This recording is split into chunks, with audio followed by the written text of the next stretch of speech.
Gyro. Okay. Now he's done this before, so yeah, with the change back to the homing missile, Yeah, it makes a good support. The key thing is PSG, when they run Venge, the reason why it works is because they have the wave clear to bridge the gap of the non-existent offlane hero, and then it comes online. So can Monkey King fill that void? but Venge Monkey against Gyro Luna. It's like the same as the ES Venge lane they had the other day. It's like it's so bad, but then becomes something. Yeah, it's again PSG. They're drafting these fun heroes. It feels like they're just asking you, "What hero you want to play, man?" "Oh, play some Monkey. Let's go." And Tundra, on the other hand, I think he is two for the grand finals here, Cinderman, and yeah, like the panel was talking about, a lot of weird ass heroes. Some we've seen a few times before, like the Vengeful Spirit, which I'm personally very excited to be casting. It's the first one for me, but it has looked very powerful. We'll get to that as the game progresses, of course. What are your thoughts on the respective lines? Do you agree with the panel on this one? I think it's maybe a little bit more obvious how Tundra's lineup is going to take fights, but I also do foresee a little bit of a problem for them with initiating, apart from a mag skewer. They don't really have any good catch compared to last game. Whereas you look to LGD's side, they have the Venge swap with Rupture.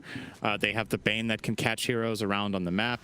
So definitely have a couple of options here. And I do agree. I think LGD's strategy against what Tundra has is going to make for a better game than the last one. It's also hard not to. They just got super rolled. Right. But if the game goes late and Tundra managed to get the types of team fights they want, their lineup is just incredible. What is this? It's a Monkey King. He's going for a courier kill? Yep. All right. And very sad indeed for them, as Ame is actually left alone to his own devices here, but yeah, Tundra not wanting to go high ground for the moment. Cool to see carry Bloodseeker, by the way. I think this hero could be a thing this patch in the right conditions, and he has a couple good matchups here. Obviously great against Darkseer. You can't surge away when you're ruptured. It's good against Pango ult. Speaks for itself. Yep. LGD actually got counterpicked by that by Team Spirit the other day. So yeah, I do see LGD having some tools, and I think this time around Xiao8 is not going to get flat out bodied, right? That's also going to help them. This is a good lane matchup for low. We can look forward to that potentially coming for TI. Good damage onto 9 in mid. Worth keeping in mind here, Leshrac can pressure Magnus very hard, and there is a very clear beneficiary of this on the top side of the map. Bloodseeker will be very strong as long as Magnus remains low health in the mid lane. All the thirst benefits could lead to kills, and at least keep him very safe in the top lane as well with all of that move speed. Yeah, for sure. As Ame's going to get chased away here a bit by the Ion Shell, just trying to get that wave. But talk to me about Bane Elemental in just a moment here. It's the Mischief, but not good enough to end up disjointing that, as Fata getting chased a bit by Jinkyu, but you can tell he's a little bit afraid here, as Gyro is kind of a hero to fear in the early stages with that Rocket Barrage if there's no creeps around. But Bane is not a hero for the most part. What's happening? Obviously some changes to Nightmare. How big of an effect that's going to have. Wait a little bit.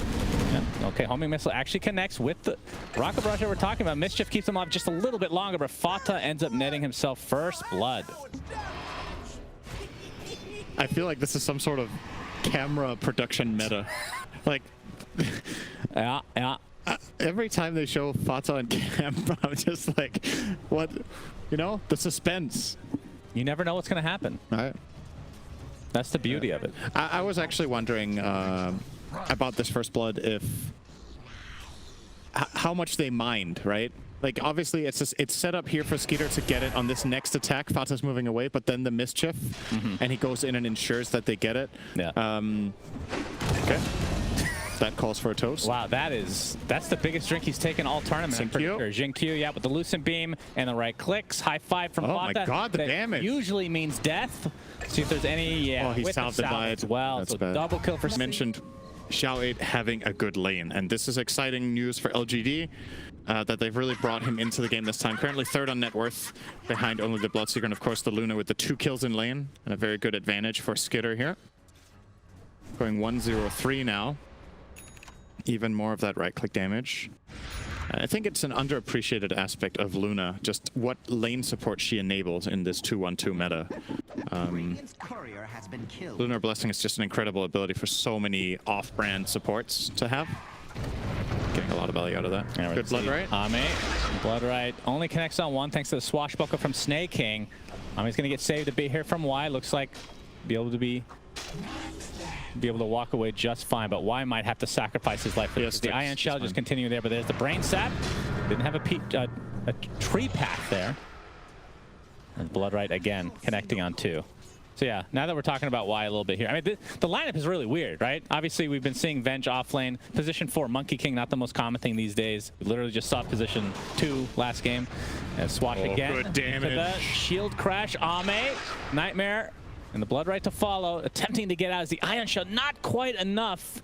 And Ame extremely quick as a result of this passive of his, as Y just getting ring around the rosy here by Snake King. The shield crash finishes him off at Jinkyu with the... I mean, I have to say for Faith Beyond, his starts with Venge have been atrocious. This is actually one of the better starts for him, honestly. It is. What is it about the hero? Like bad in lane or something, but then you have that like once you get the Ags, it's the aura. The aura is really good from physical damage carries, like the Bloodseeker and Monkey King in this case is a support, but the Ags is just nutty. Like I am really team Venge in this patch. I think it was already strong last patch, the Ags, and now that you have this buff to swap, the hero is just getting to a point where, if enabled, I think it's just incredible. Like, fundamentally, what this hero does, yeah, you can compare it to a Wraith King that has Reincarnation, right, with a second life. It's just different, because Venge's spells are like 10 times better. You have a second swap, you have the stun, the minus armor. We're seeing all the damage to 9. Skewers back with the Fairy Fire, but Zhao gets... Just a kill, but everything comes at a price for LGD. And Faith Beyond just solo pushing this tower for now. Is now level 6 with that swap. Fata gets off the homing missile right away. Why?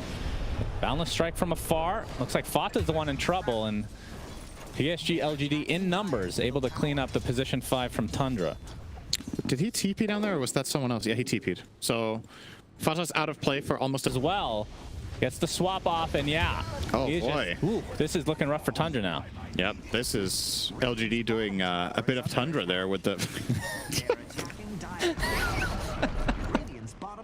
It just never gets... Only the best for the captain. Sad Pellegrino. All right, so nice tower. Goes the way, actually, of Bane of all heroes here, but LGD with some of that swift movement as well, right? They're very quick to rotate down the heroes, and they take advantage of town portal cooldowns, so nicely done. Yep. Knowing which heroes could not rotate and having the confidence to dive the Luna. Also, key to that move, that Darkseer was busy top fighting the Bloodseeker, because that was the one hero that Tundra could have TP'd down, but he was in the middle of something else, and therefore he was a little bit too late on his help. That was like kind of the perfect storm, right? They get the kill on Luna, that gives Bane 6, that gives them the kill on Darkseer, and then Gyro came in to help Darkseer and also dies, and then they get the tower. So like a really, really solid sequence for PSG.LGD there. All right, we're going to see a smoke here from Tundra, looking to get a little bit more active, knowing that they're likely at the disadvantage. I mean, the net worth isn't really that crazy as Zhao 8 actually hits a split earth there. And looking to push this tower. Faith Beyond shows himself, gets off the magic missile. Here comes the ult from Fata. Oh, swap back in, but that's 3 heroes stuck in the fray. Look at this roll from Snake King as well. And that is 3 very quick kills for Tundra. Oh, that's a really bad ult, but the Boundless Strike not there in time. Oof. And looks like Ami might get chased down as a result. Look at this damage being applied to him. Homing missile's coming as well, but see if they commit to it. Is 9 diving? Still in his ult. He's not diving. No. Ami's gonna live, but still 3. That was a beautiful combo from Tundra. Yeah, absolutely. They're gonna reap the reward with a mid tower. Oh, TP in. Faintly. Why is... Okay. Right, Nightmare. Right. Yeah. Either aggressively or to save a teammate. And like you were talking about with the damage mitigation that's been added to that, like even just a melee swap. Yep. That's not bad anymore. I think when you have the choice, though, not going on Venge is a feels good play, right? Yeah. It's like a lot of fights where, you know, you see teams not going on Tide because, like, why? Right. He's going to purge off the stuns and then get his spells off anyway. Venge is kind of in a similar vein where, yeah, you're going to kill her once, then she has all her spells again. And she can even buy back, and then she's just there again, and then has another life, and it's just difficult to manage.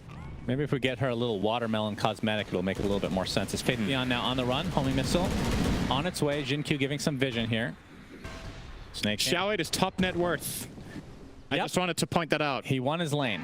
Old man still got it. He got it. He got it. Of course, it obviously does help to play a hero that can go into the jungle and flash farm, unlike Spirit Breaker. Yeah, Magnus, you can see the discrepancy here. Yep. So about 1,200 down for 9 right now. For the mid-to-mid matchup, that is. But obviously can catch up thanks to the advantage in terms of score, but basically relatively even. Xiao very low on mana here. 9's going to get off the nice skewer back into the fray, and that is a big kill for Tundra. That, like you talked about, the top net worth in the game. Now Faith Beyond getting chased, but it is only position 5 Fata. He might call on this. Yeah, the roll, we can hear it coming in. They're going to set this up beautifully. Might even swap Y out, but no, they can't even get it in time. And Y with the Fiend's Grip, a good counter to this rolling thunder, but it's really not going to matter for his life. But here comes Wukong's command from Jin-Q. Gyro's dead, but again, just a support, along with the Pango. So you lose a position 3 and 2 for a 5 and 4. Not ideal for PSG.LGD. Well, I think you're still pretty happy with that as Tundra, of course, considering Luna is just free farming in the meantime, and Bloodseeker did have to get involved there to get the desired outcome of at least a tie on kills. Monkey King should be spotted here by Skitter. The night vision makes it very easy to see Monkey King moving around. Actually, still okay. Right now, has the Maelstrom and finishing BKB relatively soon, so he's going to be important. His power spike will come a little bit sooner than Jin-Q getting caught out. But I assume like the Aghanim Scepter with Venge and then BKB on Bloodseeker, that's when PSG.LGD will, I will assume, get very aggressive. I think the Ags is coming right now. Yeah. Yep, so that's a sick timing. BKB plus Ags lines up very, very strongly. The only thing Ame needs to be worried about in BKB is RP. There's no significant physical damage. I don't know how strong the wall illusion of him is going to be, if that's going to be bothersome or not. But we'll see. Yeah, I'm still not sold. Fata is a Gyro 5 specialist, though. If he does like it, then... Nope, 9 gets swapped in. Splitter to follow with the magic missile to set it up initially. It's a lot of damage, but there's more reinforcements for Tundras. You see the rolling thunder from Snake King. Faith Beyond has that Ag, so we've already used this to kill him once. And now Skeeter is going to get magic missiled. Y on the other side. Looks like the Nightmare will save him. Still use those spells, of course, in that Venge form. Monkey King looking for the Wukong's command. Oh, the beautiful setup indeed. But a huge RP onto 3, but the Fiend's Grip holding in the Magnus in place as Ame is going to town on everybody inside this Wukong's command. And he's not done yet. Double kill for him. And he's just killing everyone at this point. Yep.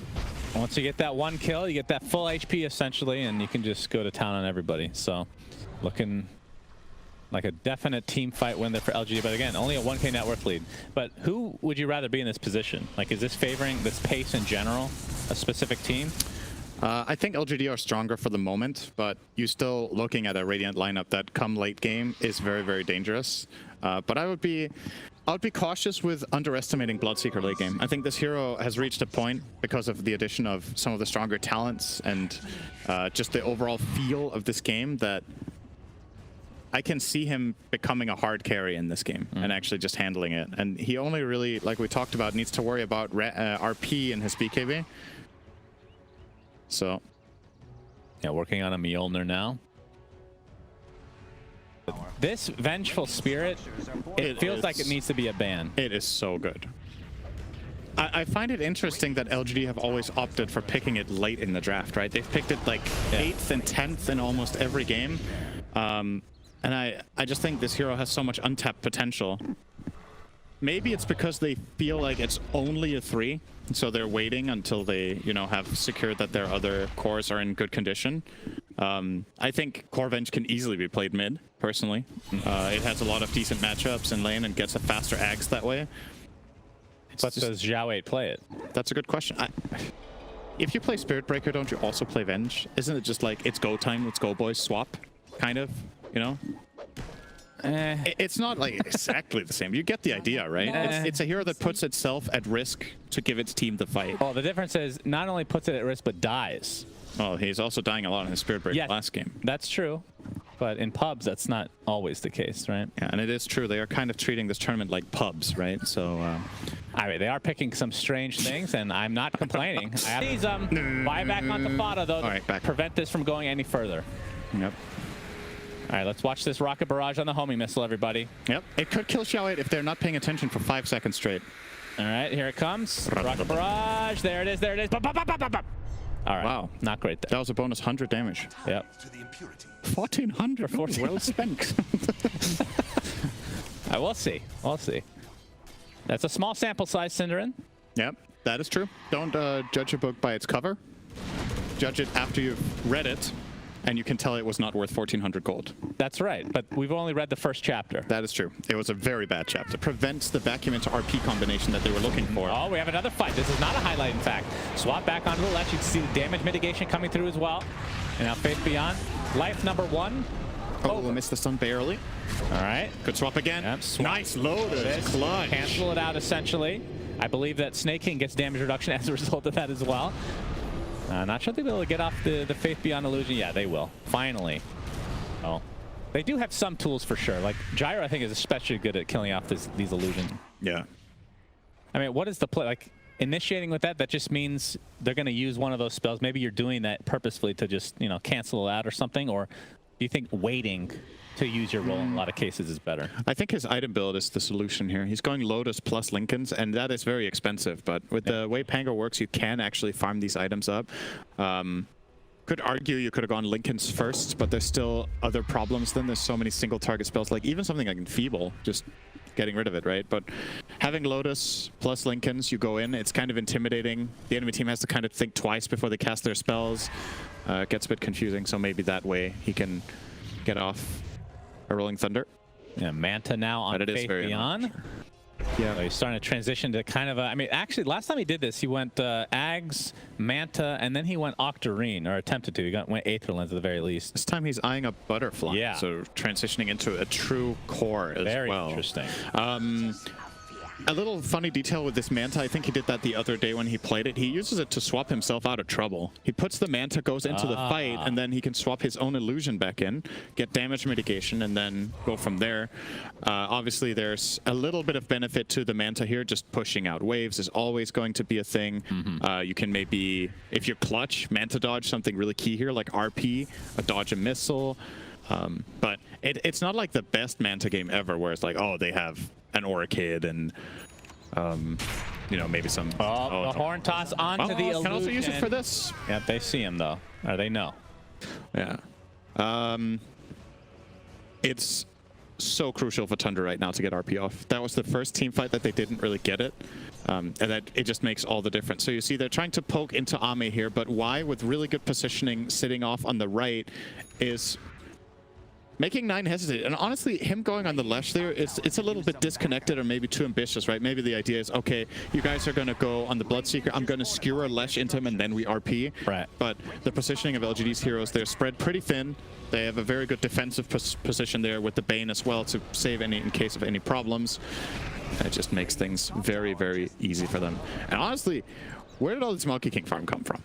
Yeah, how does he have BKB? Position 4 Monkey, Orb of Corrosion, Mage Slayer, BKB. Oh, I didn't even see the Mage Slayer. He is really, really farmed. Very cool. This, of course, got buffed in the last patch in terms of its cost.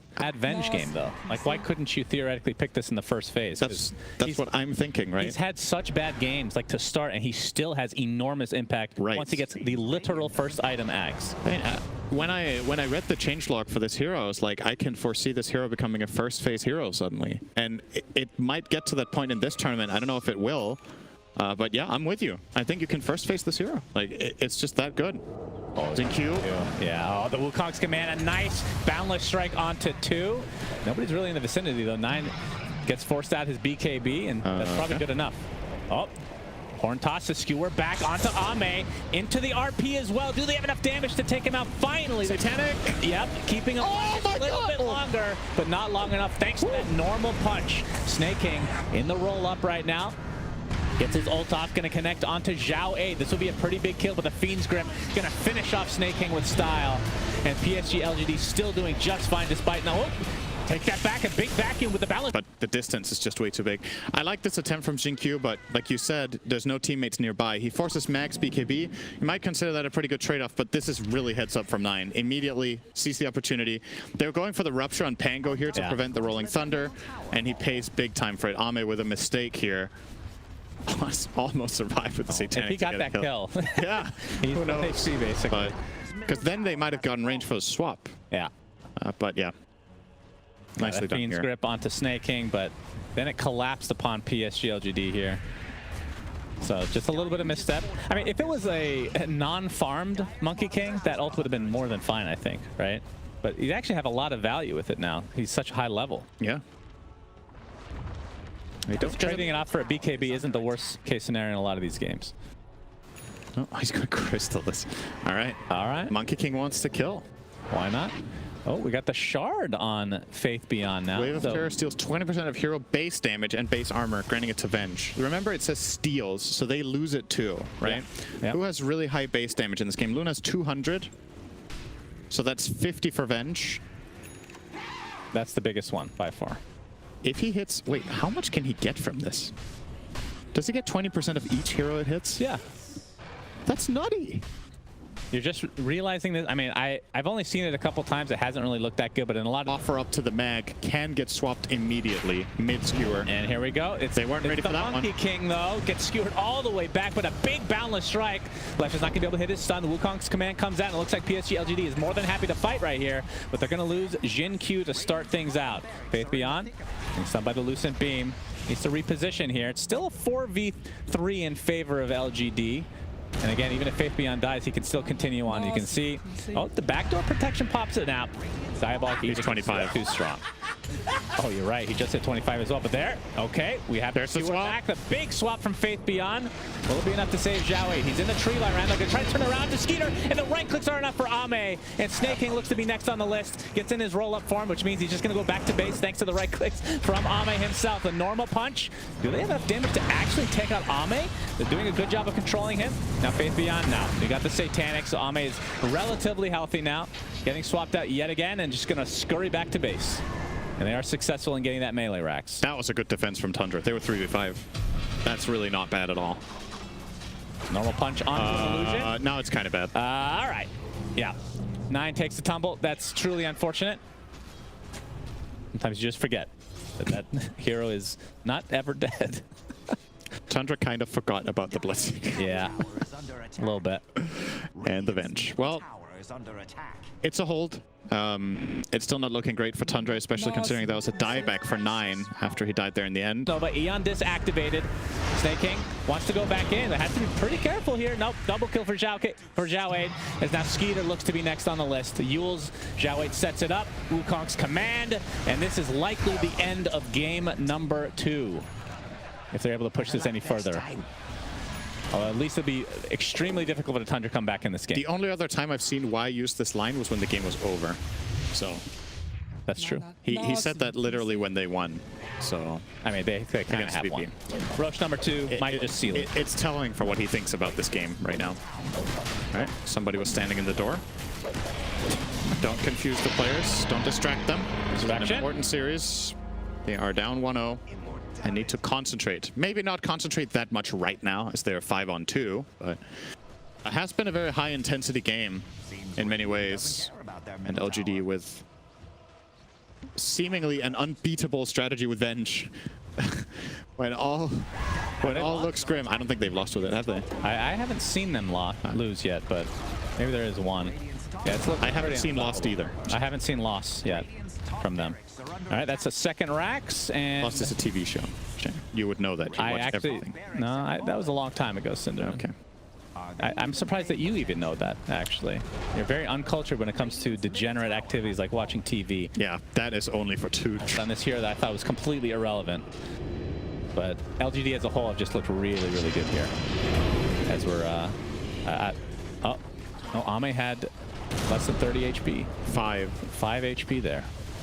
3. 1. 1, 2, 3. And GG's called! Yeah! Well, that game was definitely over at that point. So, yeah, nice bounce back here from